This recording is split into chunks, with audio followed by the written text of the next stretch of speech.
लोकसभा चुनाव शुरू होने में अब कुछ ही दिन बाकी रह गए हैं।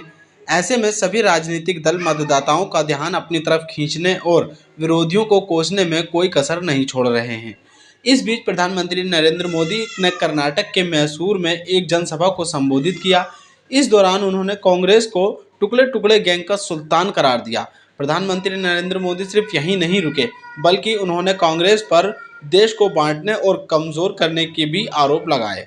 प्रधानमंत्री नरेंद्र मोदी ने कांग्रेस पर हमला बोलते हुए कहा है कि कांग्रेस पार्टी आज टुकड़े टुकड़े गैंग की सुल्तान बनकर घूम रही है।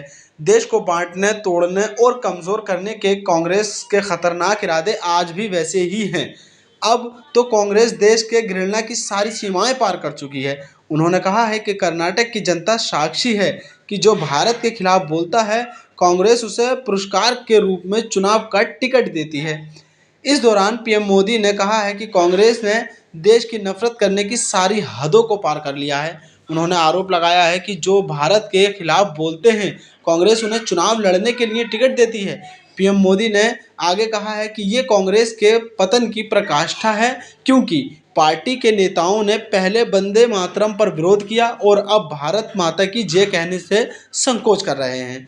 उन्होंने कहा है कि कांग्रेस पर सत्ता के लिए आग से खेलने का आरोप लगाते हुए कहा कि जब भारत का कद विश्व स्तर पर बढ़ रहा है, ऐसे समय में कांग्रेस नेता विदेश जाकर भारत की छवि खराब करने का कोई भी मौका नहीं छोड़ रहे हैं। प्रधानमंत्री ने यह भी आरोप लगाया कि कांग्रेस भारतीय सेना के सर्जिकल स्ट्राइक के सबूत मांगती है।